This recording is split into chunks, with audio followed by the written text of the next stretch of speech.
Welcome to our teaching command. Welcome to my channel. आज मैं सिखाने जा रहा हूँ क्लास 11 का ledger and ledger posting part 4। Ledger के ऊपर ऑलरेडी मेरा 3 वीडियो हो गया, जिसे आप प्लेलिस्ट में जाके देख सकते हैं या डिस्क्रिप्शन में इसका लिंक दिया हुआ है, आप इसे देख सकते हैं। मैं मेरा कोर्स स्ट्रक्चर को ऐसा प्रिपेयर करता हूँ ताकि इस चैनल के जो सब्सक्राइबर स्टूडेंट हैं उन्हें अच्छा मार्क्स मिल सके। अगर आप इस चैनल को सब्सक्राइब नहीं किए तो इसे सब्सक्राइब कर लीजिएगा।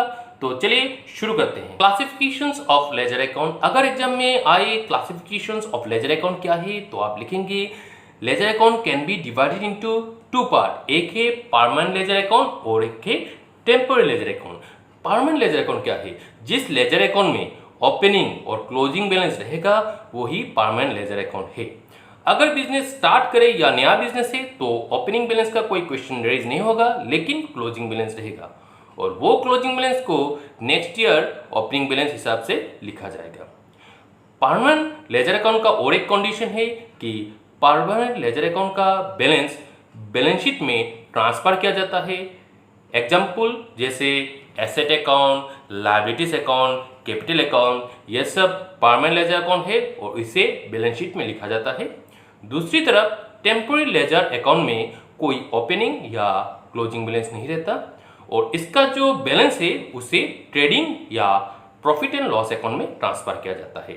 जैसे परचेज अकाउंट, सेल्स अकाउंट को ट्रेडिंग अकाउंट में और इनडायरेक्ट एक्सपेंसेस, सैलरीज, रेंट, इन सब को प्रॉफिट एंड लॉस अकाउंट में ट्रांसफर किया जाता है। टेम्पोररी लेजर अकाउंट को सब डिवाइडेड किया जाता है दो भाग में, एक है रेवेन्यू अकाउंट और एक है एक्सपेंसेस अकाउंट।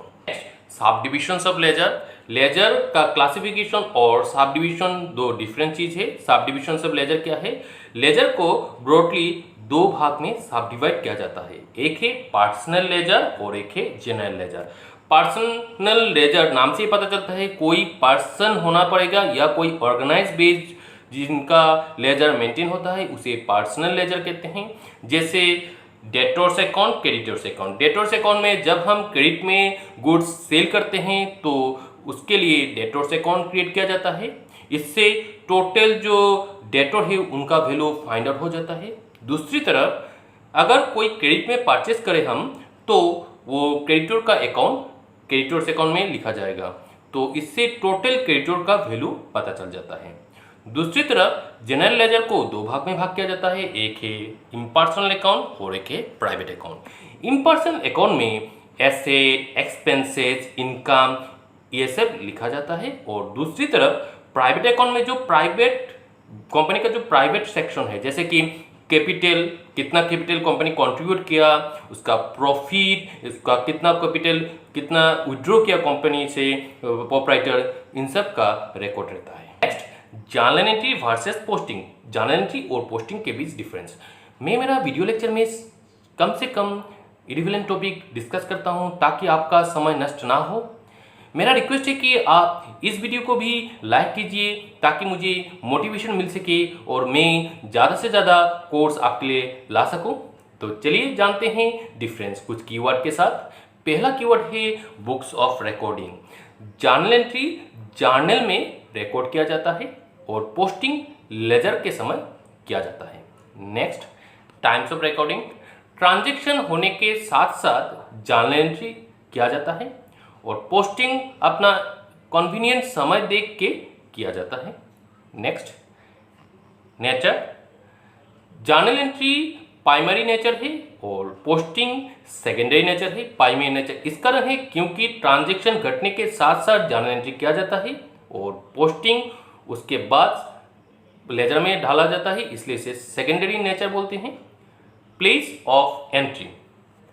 जर्नल एंट्री में ट्रांजैक्शन का जो दो एस्पेक्ट व दो अकाउंट है उसे एक ही साथ लिखा जाता है और पोस्टिंग के वक्त ट्रांजैक्शन का जो दो एस्पेक्ट के दो अकाउंट है उसे लेजर के डिफरेंट पेजेस में लिखा जाता है।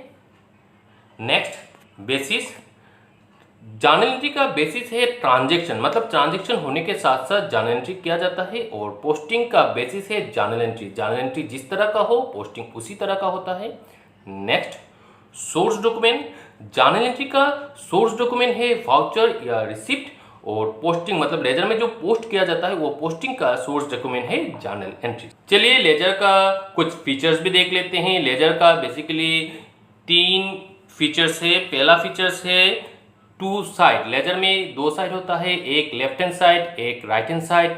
लेफ्ट हैंड साइड को डेबिट साइड और राइट हैंड साइड को क्रेडिट साइड कहते हैं। Recording of 2 aspect. Debit transaction का जो डेबिट एस्पेक्ट है उसे डेबिट साइड मतलब लेफ्ट हैंड साइड में लिखा जाता है और ट्रांजेक्शन का जो क्रेडिट एस्पेक्ट है उसे राइट हैंड साइड मतलब क्रेडिट साइड में लिखा जाता है। नेक्स्ट बैलेंसिंग, उसके बाद पीरियोडिकली बैलेंस किया जाता है। बैलेंसिंग मतलब debit side total credit side total करके उन दोनों में डिफरेंस निकालना। अगर डेबिट साइड टोटल का डिफरेंस ज़्यादा है मतलब डेबिट साइड ज़्यादा है क्रेडिट साइड कम है तो डेबिट बैलेंस शो करेगा।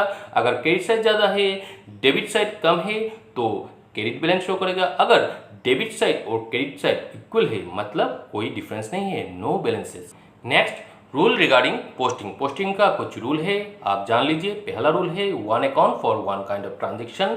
एक तरह का ट्रांजेक्शन के लिए एक ही अकाउंट, जैसे कि कैश परचेज। यहाँ पर कैश के लिए कैश अकाउंट और परचेज के लिए परचेज अकाउंट, एक तरह का अकाउंट होगा। Next accounting period. अब पोस्टिंग के लिए एक पीरियड होने से अच्छा है, इसलिए 12 मंथ या उससे कम पकड़ के एक अकाउंटिंग पीरियड मेंटेन किया जाता है। ड्यूरिंग दिस पीरियड पोस्टिंग करना होता है।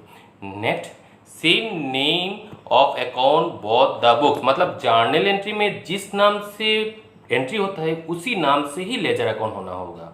नेक्स्ट पोस्टिंग में कन्वीनियंटली, हाँ पोस्टिंग को कन्वीनियंटली आप कर सकते हैं लेकिन अकाउंटिंग पीरियड के अंदर पोस्टिंग करना होता है।